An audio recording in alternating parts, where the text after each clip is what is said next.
acıları. İstersen bəxşedim sənə dünyaları. İstersen mən də unudum varlığımı sənə görə. Yeter ki o qəmli gözler yenə gülsün, ötüp geçen hoş günlerim yana düşsün.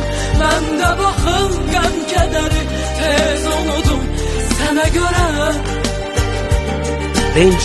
İstersen kalbimden silin acıları, İstersen bəxşedim sənə dünyaları.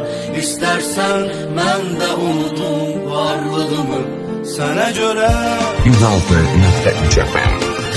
Yeter ki o qəmli gözler yenə gülsün, ötüp geçen hoş günlerim yana düşsün.